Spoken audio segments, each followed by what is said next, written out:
আসসালামু আলাইকুম ভাই বোনেরা, কেমন আছেন আপনারা সবাই? আশা করি যে যেখান থেকে দেখছেন ভালো আছেন। আর আলহামদুলিল্লাহ আমরাও খুব ভালো আছি। আমরা কিন্তু বাসায় আসলাম এবং পরেই আমরা বাংলাদেশ থেকে বাসায় আসছি আর কি। বাসায় এসে এরপরে আমরা একটু পরপরই আমরা বের হয়ে গেছি, ঘরের বাজার টাজার কিছু করা লাগবে এই উদ্দেশ্যে। তো বাসায় সবাই মিলে আমরা গ্রোসারিতে গেলাম। প্রথমে এখানে ইকোতে গেলাম আর কি। ইকো থেকে খুঁটিনাটি কিছু জিনিস কিনলাম। সেখান থেকে ঘরের নিত্য প্রয়োজনীয় জিনিস, যেটা ইকো বা মালয়েশিয়ার একটা ফেমাস দোকান, যেখানে 2 টাকা 60 পয়সা আপাতত প্রত্যেকটা জিনিসের দাম। সেই দাম এবং কোয়ালিটির দিক থেকে জিনিসগুলা খুবই আকর্ষণীয় এবং খুবই মজবুত, খুবই যে কোনো মানুষেরই নজর কাড়বে অবশ্যই, কারণ এখানে জিনিসগুলো খুবই ব্যবহার উপযোগী। তো যারা মালয়েশিয়া থাকে তারা অনেক মানুষই আমরা এখান থেকে ইকো থেকে জিনিসগুলা কিনি। আর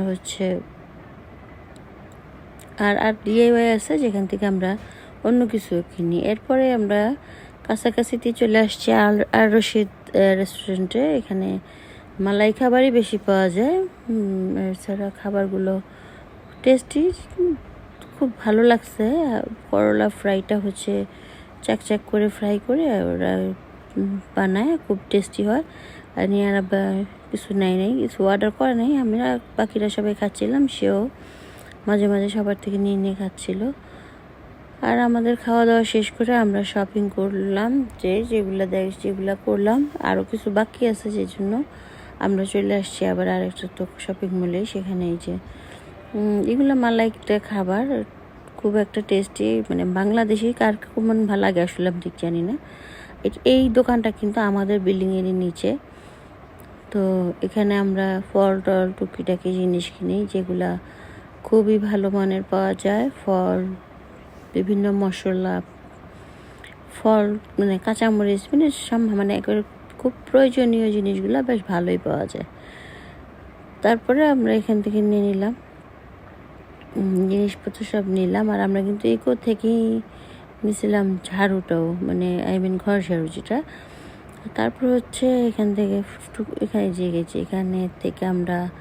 এখানে কিন্তু ভালো ঘর ঝাড়ুও পাওয়া যায়। তো আমাদের কেনাকাটা শেষ করে, আপাতত কিছু শেষ করে আমরা চলে যাইতেছি বাসায়। প্রচণ্ড গরম আর এই দুর্বিষহ অবস্থার মধ্যে দিয়ে আমরা যেহেতু আসছি টায়ার্ডও, তো শপিং করতে করতে আমরা খুব টায়ার্ড হয়ে গেছি। বাসায় যেয়ে কথা বলার মতন অবস্থায় থাকবো কিনা জানি না। তো আপনাদের কেমন লাগছে জানাবেন।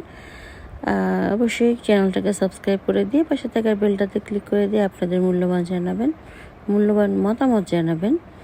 আর আমরা বাসায় ঢুকে কেমন ক্লান্ত দেখতেই পাচ্ছেন। তো আজকে মনে হয় এই পর্যন্তই কথা বলতে পারবো, কারণ অবস্থা খুবই নাজেহাল।